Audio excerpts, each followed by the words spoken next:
Ambassador Rice, you know, I agree with you 100% on why this is needed, why it is absolutely necessary to bring the federal government in line with the country that they're leading. But there are going to be Republicans who say, well, this focus on racial equity is only going to serve to tear us apart. And what about unity? Make the case for why focusing on racial equity is paramount to moving this country forward. Well, John, as I said, we're focused on racial justice and equity. Equity is racial, but it's not just racial. It's for everybody who has not had the benefits of a system that has not served everybody. This is actually the opposite of dividing us. This is about bringing everybody in and being inclusive. It's a bit rich for the Republicans after the 4 years of the most divisive president ever, who used bigotry and hatred as a political strategy to accuse a new administration that is trying to include and lift up everybody of divisiveness. But, John, there's also a very strong factual reason. It's not just about moral leadership doing the right thing, as important as that is.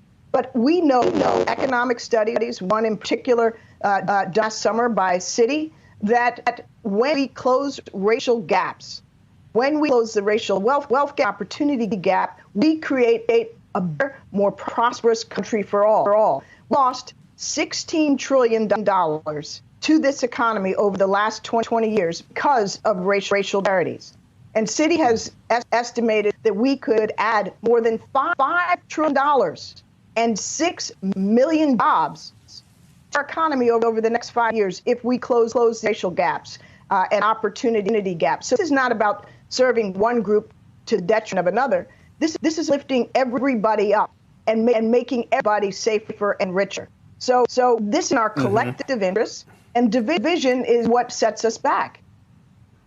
Ambassador Rice, I have to let you go, but before I do that, I was given a homework assignment in the earlier hour from David Hogg, the survivor of the Marjorie Stoneman Douglas Parkland shooting, and he had a specific question he wanted me to ask you. So have a listen. We have it here.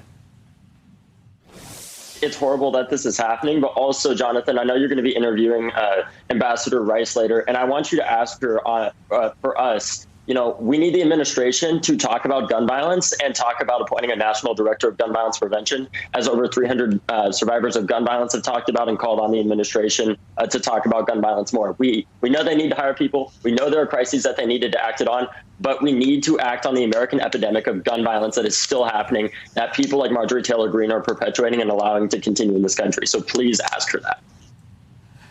And so, Ambassador Rice, you've just heard David Hogg's question. Your response? Couldn't agree more. This has been a priority for Joe Biden for years and years and years. He's been a leader against violence, and I can assure you that in his administration and under my leadership of the Domestic Policy Council, this will continue to be an important focus. So we are not going to drop the ball on gun violence, and I admire so much the work that David and so many of others in the March for Our Lives movement have done to bring attention to this issue. We will be their partners in addressing this challenge.